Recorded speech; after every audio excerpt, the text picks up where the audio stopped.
Assalamualaikum warahmatullahi wabarakatuh. Halo Sobat Indihome semuanya.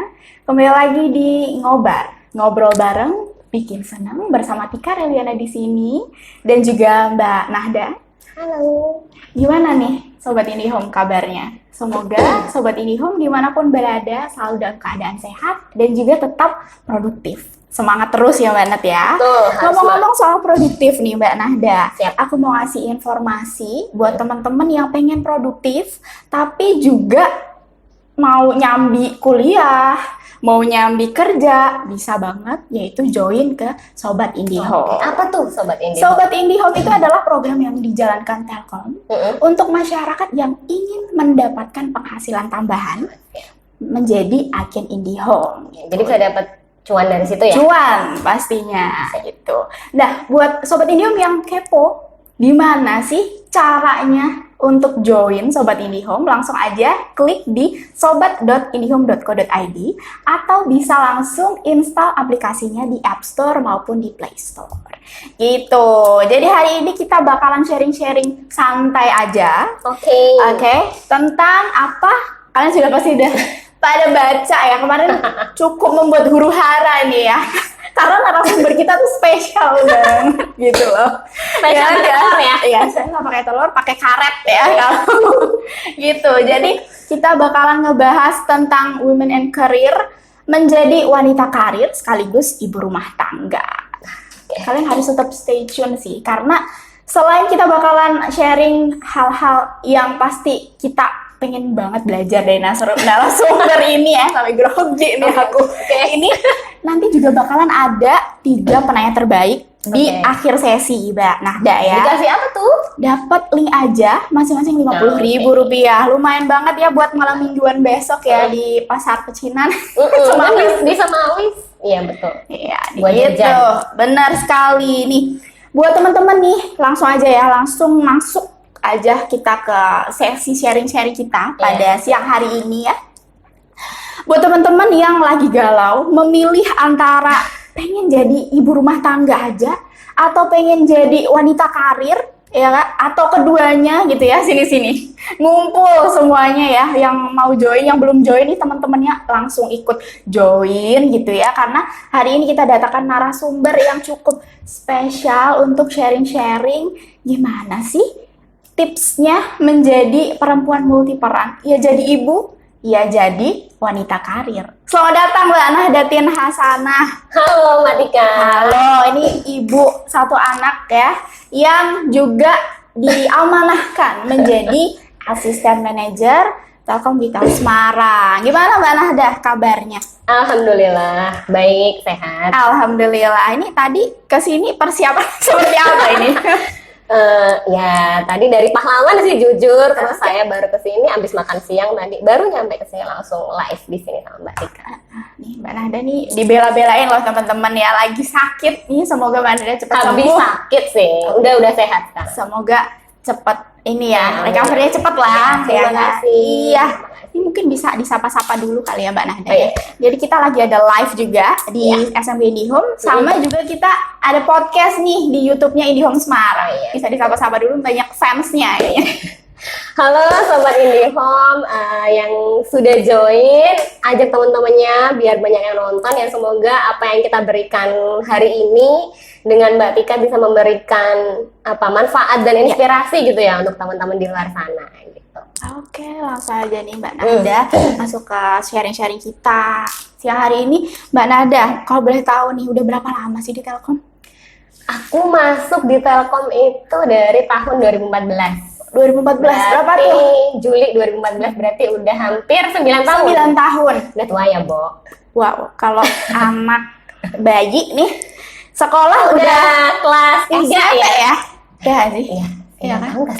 Iya, maksudnya kalau masa sekolah itu loh. Masuk SMP lah. Oh iya, benar-benar. Oke. Boleh nggak sih Mbak diceritain gitu prosesnya dulu, perjuangannya dulu gitu loh. Masuk Telkom tuh seperti apa prosesnya dan sampai ke titik Mbak Nahda yang sekarang gitu. Apa ya? Aku ada fun fact. Oke, boleh. Fun fact, jadi aku sebenarnya masuk ke Telkom itu di rekrutmen yang kedua. Jadi aku tuh gagal sekali. Gagal Oke. sekali. Dua kali coba. Dua kali coba, yang kedua masuk. Oke. Gitu. Nah, jadi yang pertama itu aku kalau nggak salah gagal di mana ya, di interview user atau MCU, aku lupa. Gagal di situ. Terus aku nyoba nih, aku punya plan nyoba di tahun depannya lagi. Kalau dulu tuh Telkom tuh bukanya cuman setahun sekali apa ya. Kalau dulu setahun sekali atau 2 kali lah paling banyak. Nah, karena aku udah gagal nih, aku udah nge-plan tahun depan aku bakal coba lagi. Nah, tapi aku apply dulu. Aku dulu sempat kerja di perusahaan swasta di Jakarta. Gitu. Jadi aku sempat kerja di swasta di Jakarta selama setahun. Jadi selama setahun itu aku kerja di swasta tuh aku pulang malam, tiap hari aku pulang malam jam 7, jam 8 itu aku habis pulang aku selalu belajar. Oke, tetap belajar ya? Iya, tetap belajar. Aku tetap Telkomnya belajar. ya? Belajar psikotes, belajar TOEFL segala macam, latihan interview, ngomong kayak gitu-gitu. Sampai aku ikut tes. Jadi benar-benar setahun aku belajar. Benar-benar disiapkan. Benar-benar aku siapin ya karena aku pengen kerja di Telkom gitu. Oke. Jadi motivasinya tuh tinggi ya, Mbak ya? Betul. Kayak ngejar banget. Ngejar gitu. banget. Dan alhamdulillahnya dapat ya. Iya. Alhamdulillahnya dapat gitu. Ya itu sih kayak salah satu perjuangan terkeras aku di selama hidup aku ya, salah satunya nyari kerja gitu. Salah satunya nyari kerja. Masuk ke Telkom tahun 2014 bulan Juli.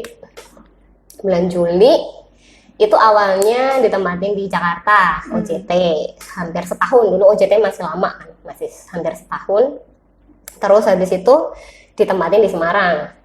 Di Semarang awal penempatan itu di regional, wholesale service. Saat itu 2 tahun. Terus kemudian sisanya berarti 7 tahun ya, 7 tahun aku di retail. Di retail sampai sekarang. Nah, 7 tahun di retail itu dominan ya di dunia persalesan IndiHome ya. IndiHome ya? Persalesan Sudah IndiHome. mendarah daging sepertinya. Sudah sangat mendarah daging gitu kan. Oke. Ya sempat jadi kayu bis juga kan. Kalau teman-teman sobat IndiHome yang nggak tahu, mungkin kayu bis itu semacam kepala unit bisnis ya, kayak kepalanya STO gitu, kayak gitu-gitulah. Sampai sekarang di unit home service, unit yang memang handling masalah IndiHome. Oke. Berarti ini 7 tahun di Semarang ya, Mbak? Ya, tuh. Jadi memang sudah apa ya, rezekinya di sini. Ya, alhamdulillah di tempat Kecilnya di sini juga kan, Mbak Nanda? Kecilnya di sini. Aku sampai SMA di sini. Rezeki banget juga itu ya, Mbak ya. Rezeki, alhamdulillah. Dekat sama orang tua ya kan. Itu salah satu apa ya, hal yang sangat wajib banget untuk disyukuri. Iya, benar-benar sih, benar, alhamdulillah banget. Dan tadi kalau kita lihat perjuangannya itu ya, kuncinya sih kalau yang aku tangkap ya Mbak Nat ya, kita itu harus fokus ya ke goals kita. Iya, setuju. Fokus ke goals kita, apa yang kita mau kita kejar gitu. Fokus apa yang kita mau, sama ya terakhir berdoa. Berdoa. Ya itu. Hasilnya tetap kita serahkan kepada yang kuasa. Betul. Nah, gitu. Kalau dulu berarti ada kepikiran gak sih Mbak waktu masih kuliah gitu ya? Kepikiran nikah muda gitu. Ini anak-anak sekarang itu ya Mbak ya, sangat apa ya, ini lagi booming sih ya, bisa dibilang seperti itu ya, booming sekali nikah muda lah. Kita lihat story lah Mbak ya, aku aja deh nih sama teman-teman yang di sini ya yang belum menikah gitu ya, yang umurnya 20-an lah ya, 20 berapa rahasia itu kita lihat story. Udah 30, mohon maaf. Iya, kelihatan nggak teman-teman? Kelihatan 25 ya, sobat. Kayak ini kan mahasiswi fresh graduate gitu, nggak kelihatan sama sekali. Awet muda. Nanti kita bahas juga, mungkin ada tips-tips nih dari Mbak Nada nanti ya. Oke. Sekarang tuh kayak kita lihat di sosial media gitu ya, ya foto priwet lah. Iya. Paham ya. Paham. Ya nikah, habis itu udah punya anak 2 gitu kan. Nah dulu waktu Mbak Nada waktu kuliah gitu, ada nggak sih kepikiran untuk nikah muda? Dan waktu dulu kuliah itu ekspektasi Mbak Nada ketika nanti sudah menikah itu seperti apa gitu? Jujur nih, dulu waktu kuliah aku nggak kepikiran nikah. Karena sebenarnya zaman aku kuliah mungkin beda sama zaman kalian ya. Zaman aku kuliah itu kan kayak Instagram itu kan belum booming ya. Iya, belum. Jadi zaman dulu kan masih Facebook, ya kalau nggak salah aku masih suka share-share di Facebook gitu kan sama teman-teman kuliah aku. Iya. Dan nggak ada tuh postingan-postingan orang-orang yang nikah muda lah, yang postingan private keluar lah, apalah. Jadi kayak ya udah kuliah aja.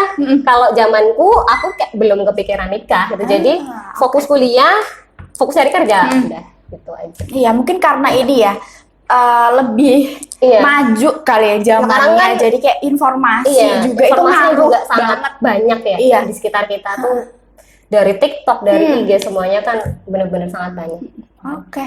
Dan menurut Mbak Nahda, tanggapan Mbak Nahda nih, kalau ada nih teman-teman nih yang suka bilang capek banget ih kerja, capek banget ih kuliah gitu, pengen nikah aja gitu ya, pengen ada yang nafkahin gitu.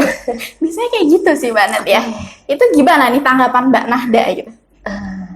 Sebenarnya gini, untuk kita memutuskan menikah itu kan kita harus siap ya.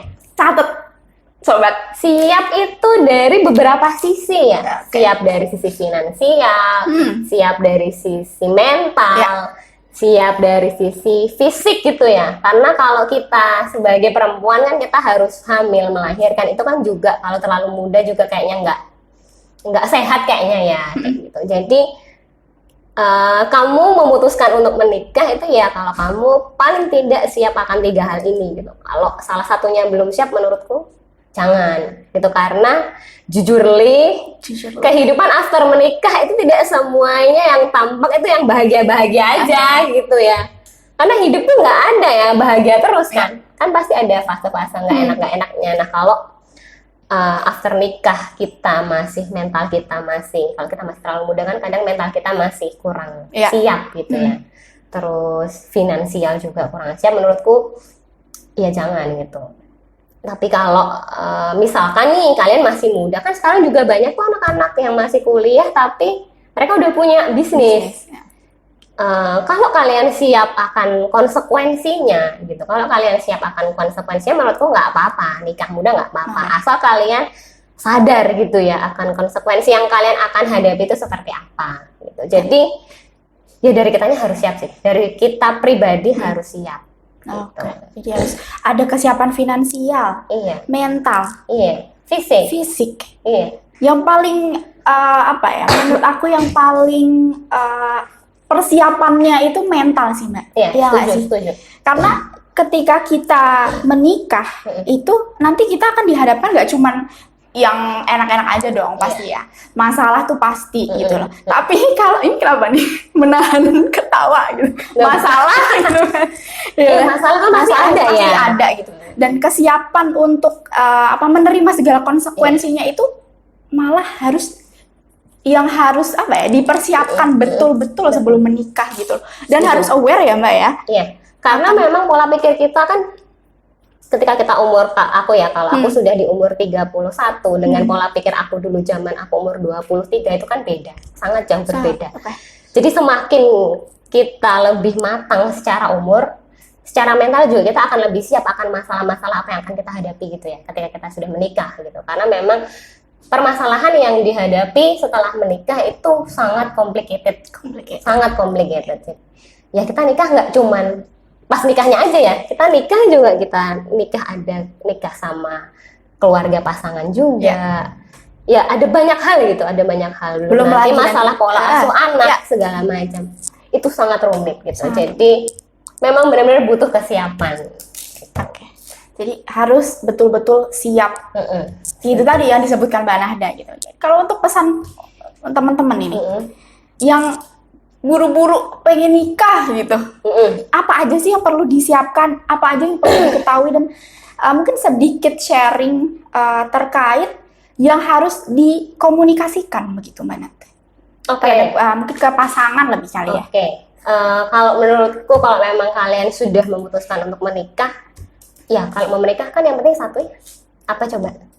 Pasangan. Ya kalau nggak ada pasangan nggak bisa nikah. Iya kan? Ya kan harus cari pasangan dulu. Nah intinya memilih pasangan, kalau kita sebagai perempuan, aku pernah baca di mana gitu, memilih pasangan itu adalah memilih masa depan anak kita gitu. Intinya setuju. Gimana masa depan anak kita itu ditentukan oleh pasangan kita nanti seperti apa gitu kan. Jadi dari kalian juga kalau anak muda sekarang kan nikah jangan cuman cinta doang gitu ya. Jadi kayak iya sebelum nikah kan kalian juga harus diskusi gitu sama pasangan. Nanti setelah nikah mau punya anak berapa, pola asuhnya seperti apa, anak akan dikasih ke pembantu atau dikasih ke daycare, terus macam-macam lah, banyak yang harus didiskusikan dan menurutku itu sangat penting gitu. Menurutku itu sangat penting karena ketika itu tidak didiskusikan akan banyak cekcok nanti takutnya ya ketika sudah menikah gitu. Jadi memang memilih pasangan dulu itu yang lebih penting, yang sesuai dengan Visi visi misi. misi. Oke. Visi misi. Harus punya visi misi dulu iya, sih setuju. pastinya. Setuju. Ya kan kadang orang itu belum punya visi misi nih, misalkan dia masih bingung sebenarnya sama dirinya gitu. Tapi ngelihat maraknya pernikahan Iya. di usianya dia gitu, jadi dia kayak mikirnya cuman aku pengen punya pasangan gini, tapi dia nggak tahu arah dari rumah tangganya itu setelah menikah seperti apa. Ya karena itu tadi, kalau kalian memutuskan menikah tanpa tahu sebetulnya tujuannya apa, ya mendingan jangan dulu. Karena nikah itu tidak menyelesaikan masalah. Nambah ya sih. Iya. Tapi diselesaikannya berdua. Iya, gitu tapi ya. sebenarnya kalau kalian menikah dengan pasangan yang tepat itu sebenarnya enak-enak aja, nggak akan banyak masalah kok. Ya masalah pasti ada, tapi kalau pasangannya oke, insya Allah bisa dihadapi bareng-bareng. Oke, tepuk tangan deh. Gimana nih supporternya Mbak Nada? Oke. Gaya banget aku ngomong dari tadi ya. Ya Tapi Allah. sangat insightful sih Mbak dari tadi Semoga kita. ya. Semoga bisa diambil manfaatnya ya teman-teman ya. Sebelum Mbak Nada menikah dulu ya. Ekspektasinya nih setelah menikah itu seperti apa Mbak Nada? Apakah mungkin, kan berarti sudah kerja dulu ya? Sudah aku kerja kerja dulu baru menikah kan? Nah, ketika sebelum menikah, itu ekspektasinya seperti apa? Apakah nanti setelah menikah full menjadi ibu rumah tangga aja? Atau mau berjalan keduanya, wanita karir juga ibu rumah tangga gitu? Nah ini poin penting yang kedua ya, yang mungkin harus diputuskan sebelum menikah. Kalau aku pasti selalu nanya dulu ke calon pasangan aku boleh kerja nggak after nikah gitu. Karena kan ada mungkin ya suami yang menyarankan istrinya untuk di rumah gitu ya. Cuman kalau aku kayaknya aku nggak bisa kalau aku nggak kerja gitu kan. Nggak bisa diem ya kayaknya. Iya, aku nggak bisa diem. Jadi aku nanya sebelum nikah, emang aku udah nanya.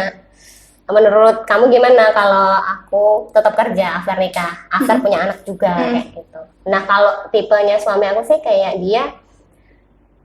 dia ya selama kamu enjoy apapun ya nggak masalah kalau suamiku gitu. Jadi kayak dia selalu support gitu loh. Jadi ya udah, kan kita sepakat nih after nikah aku tetap kerja. Jadi kalau bisa menjalani peran sebagai ibu dan sebagai mungkin bukan wanita karir, working mom kali ya, yang lebih ramah gitu. Kok wanita karir kok agak menakutkan gitu ya, Tik. Working mom gitu ya, menjalani kedua peran itu as long as kita mampu ya why not gitu. Tapi emang perempuan tuh keren banget ya Mbak. Kita itu dituntut untuk menjadi perempuan yang multi peran ya Mas ya. Ya jadi anak, ya jadi istri, ya jadi ibu, ya jadi gitu. kakak, ya jadi kakak gitu. Jadi teman juga jadi gitu. teman. Kalau Mbak Nahda untuk membalanskan peran tersebut gitu, itu kayak gimana sih gitu? Kan pasti beda dong ya kan sih? Iya kan? Balancing ya? Balancing peran antara ibu, kakak, adik, sebagai karyawan di kantor gitu ya.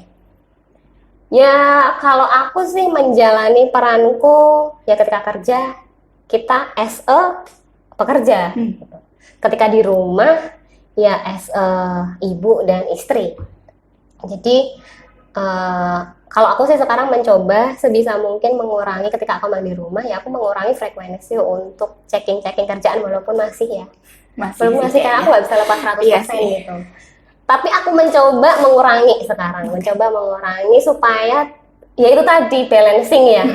Karena kalau nggak ada balancing juga lama-lama kita bisa gila. Bisa gila gitu. Jadi ya kalau di rumah ya usahakan fokus di rumah dengan anak dan suami. Kalau di kerjaan ya fokus di kerjaan, benar-benar as a karyawan gitu. Gitu sih. Oh gitu ya. Oke.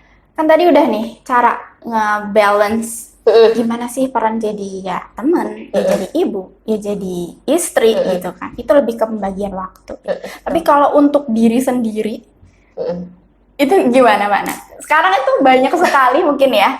Mungkin eh, sering kita jumpai juga ya, ibu-ibu yang dia itu apa ya, waktunya malah kurang untuk diri sendiri. Kalau untuk Mbak Nahda sendiri, biasanya me time-nya ngapain, Mbak?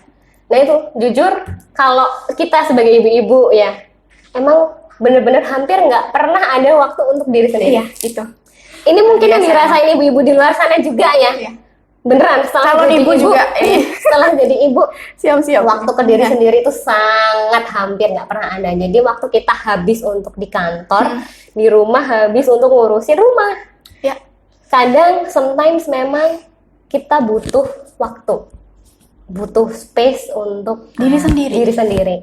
Dan itu memang jarang sekali didapatkan. Nah, kalau aku udah saking capeknya gitu, saking capeknya sama rutinitas tadi me time-nya gitu ya, seperti apa? Kadang aku cuti biasanya, cuti 2 hari gitu, cuti 2 hari. Ya udah di cuti itu aku izin sama suamiku, aku cuti ya 2 hari. Tapi aku mau me time, jadi kayak aku jalan sendiri gitu. Aku nyalon sendiri lah, aku ke mall sendiri, aku makan sendiri. Karena aku dulu sebelum nikah, waktu aku masih single di Jakarta tuh aku suka kemana-mana sendiri. Naik busway kemana sendiri. Bisa kayak menikmati gitu. waktunya sendiri ya.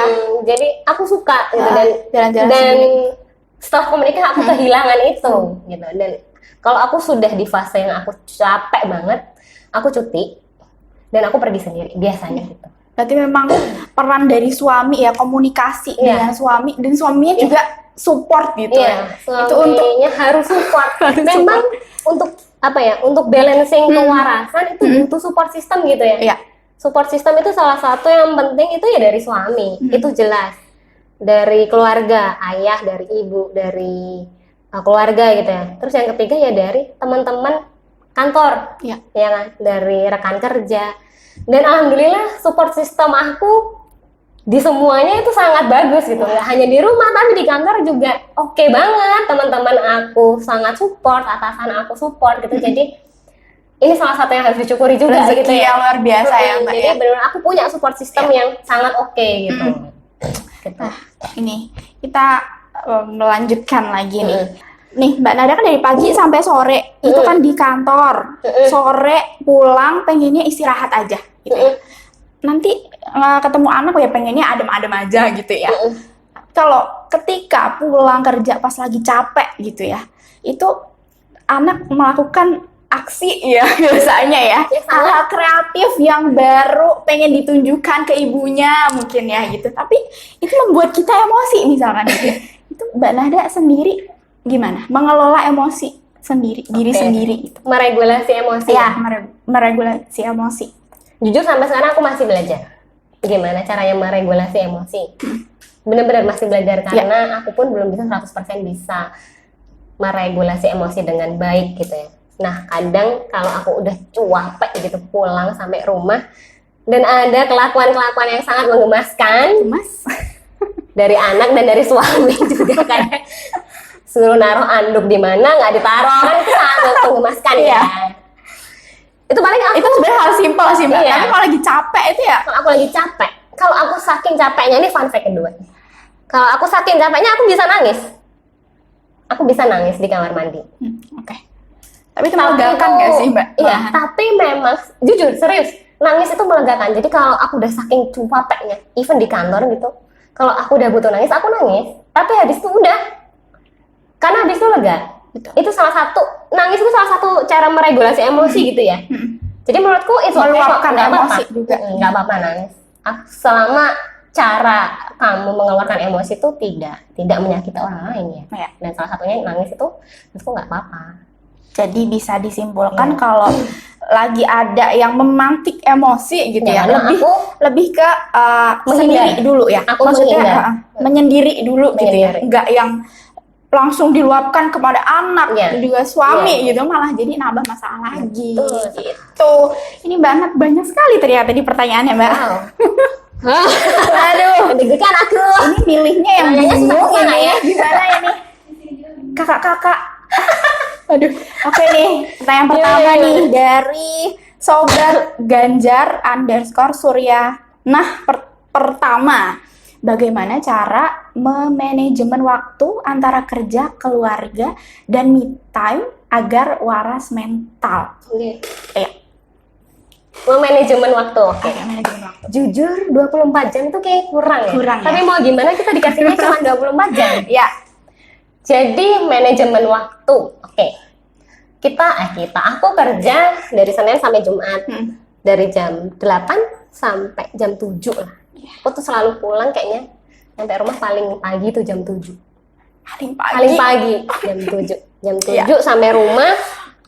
Nah, aku sampai rumah ini aku bener-bener secara mindful quality time sama anakku sih. Jadi aku memanfaatkan waktu di sisa malam itu sampai dia tidur. Oke. Sama anakku sama suami aku. Sama aku manfaatkan waktu kalau untuk keluarga di weekend. Jadi weekend aku bener-bener sangat mengurangi porsi kerja. Porsi kerja. Walaupun nggak 100%, nggak bisa 100%. Tapi tetap aku kurangin gitu. Jadi aku weekend tuh kadang main kemana, jalan kayak gitu. Jadi ya waktuku hanya 7 hari itu 5 hari untuk bekerja, 2 hari untuk quality time. Iya. Gitu sih. Jadi manajemen waktunya lebih ke kalau waktunya kerja ya udah fokus kerja. Nanti setelah kerja udah di rumah udah. Iya, jadi memang diminimalisir untuk tidak megang kerjaan. Iya, memang perannya harus dipisah ya. Takutnya ngeblur gitu. Iya, benar itu. Memang ini juga aku masih belajar gitu untuk memisahkan peran itu. Gitu. Ketika di rumah ya di rumah, as a istri dan ibu ya. Ketika di kantor ya di kantor gitu, as a karyawan. Oke, Mbak Nada ini boleh diminum loh. Oh iya, kita ngobrol terlalu asik. Jadi aus. Oke. Pertanyaan selanjutnya nih dari Meira_Ita. Kenal Mbak? Mungkin temennya atau? Belum lagi. Bagaimana pandangan dengan menitipkan anak ke daycare ketika kita sebagai ibu harus bekerja? Itu hal yang wajar atau bagaimana ya? Oke. Ada emot nangisnya Mbak? Ya, kayak tega. Aku paham kok drama ibu-ibu, aku sangat paham. Kalau menurutku tidak ada yang salah dari menitipkan. Tidak ada yang salah dari semua keputusan. Mau kita menitipkan ke daycare atau ke ART ya. Karena kembali lagi kita kan tidak tahu akan background orang masing-masing seperti apa. Kebutuhannya seperti apa. Jadi kalau menurut aku kalau nitipin anak di daycare ya nggak apa-apa.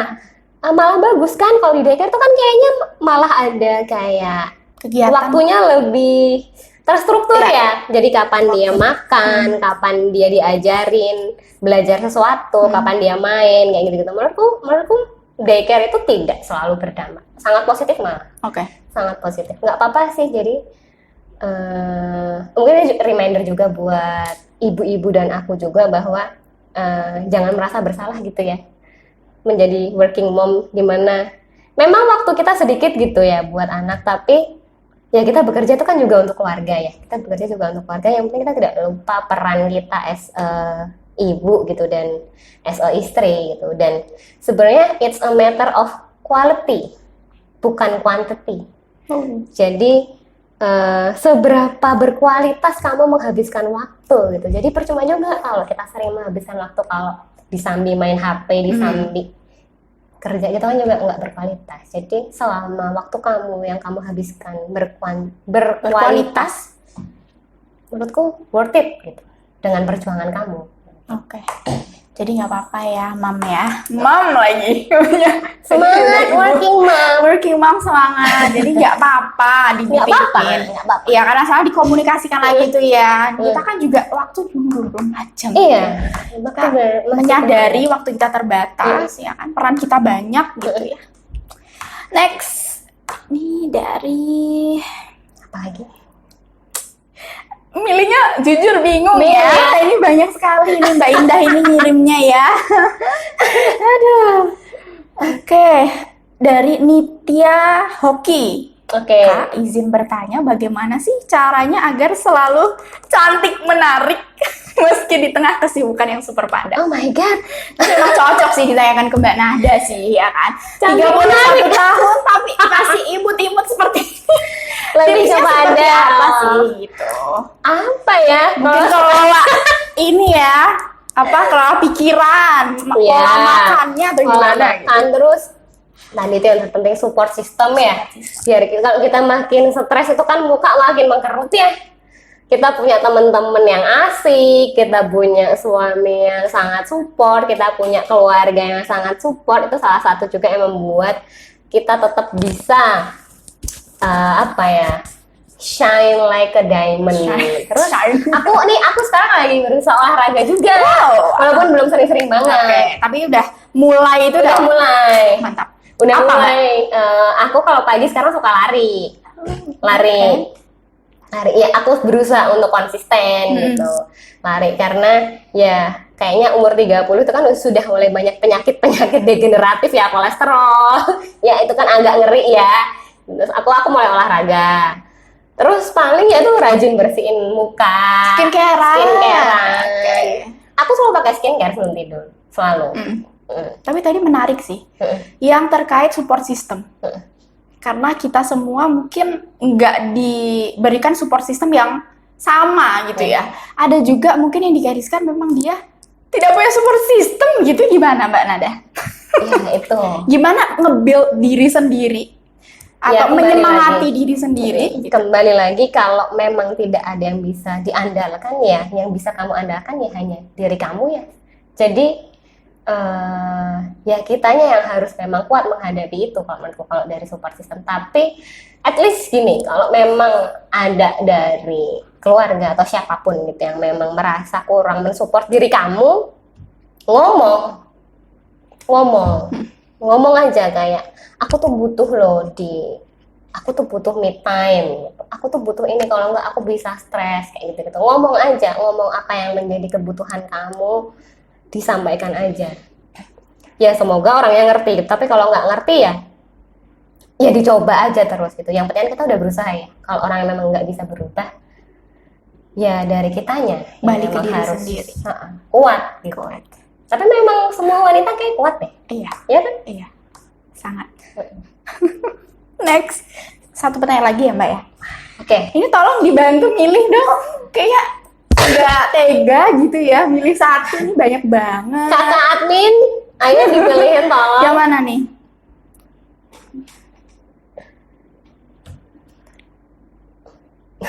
Bingung ya? Bingung jujur Mbak. Oke, ini menarik sih. Dari Adelia Salma Azurah. Oke. Bagaimana Kak untuk isu child free yang kini booming? Apakah itu karena korban nikah muda? Gimana? Apa ya?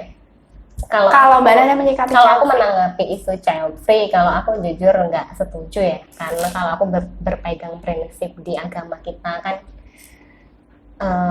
untuk memiliki keturunan supaya ada yang meneruskan Islam ya, kalau di agamaku ya, Ya. gitu. Cuman kembali lagi, ya itu pilihan hidup masing-masing orang. Jadi aku juga tidak bisa mengkritisi orang yang keputusannya child free itu bagus atau enggak, karena kan aku juga nggak tahu sebenarnya dia dulu tuh seperti apa. Ya kalau prinsipku seperti itu, gitu. Tapi kalau prinsip orang lain child free atau apapun itu, ya mangga gitu, mangga aja. Tapi kalau dari aku sendiri, karena di agama seperti itu dan sudah kodratnya ya seperti itu ya, kita butuh meneruskan keturunan untuk melanjutkan Islam gitu ya, untuk melanjutkan supaya ada yang Al-Quran itu supaya ada terus gitu kan.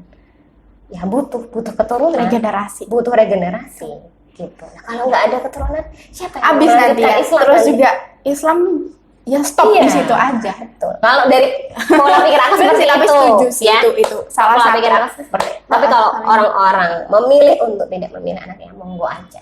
Pilihan saya tidak mengkritisi Iya. gitu ya. Udah pilihannya dia gitu. Dan Mungkin kita ada. pilihan hidup beda-beda. Iya, betul. Gitu. Ini cukup ya Mbak Indah ya. Oke, terakhir di mana deh? Mungkin bisa disampaikan pesan-pesan untuk teman-teman yang pengen menjadi working mom. Oke. Apa ya? Apa? Monggo. Untuk working mom di luar sana, apa ya? Aku tuh bingung. karena memang banyak sekali. Mungkin bisa kata-kata semangat kali ya. Tetap semangat. Apapun yang kalian lakukan, aku yakin kalian itu sudah berusaha memberikan yang terbaik untuk keluarga, untuk pekerjaan kalian gitu ya. Jadi jangan pernah merasa bahwa diri kamu ini sangat kurang atau belum bisa memberikan apa-apa, bahwa sebenarnya kalau dipikir-pikir lagi yang sudah kita kontribusikan itu tuh sangat banyak. Cuman kadang tertutupi oleh, kan kadang kita ngelihat ya kayak di sosial media itu banyak kehidupan-kehidupan yang mungkin jauh di atas kita Iya, gitu. pasti. Sebetulnya apa yang kita lihat itu kan juga bukan berarti 100% seperti itu gitu. Jadi janganlah pernah merasa sebagai ibu yang bekerja itu kurang dari sisi memberikan waktu untuk keluarga. Yang penting tadi ya, yang penting selama waktu kalian yang kalian berikan itu berkualitas, insya Allah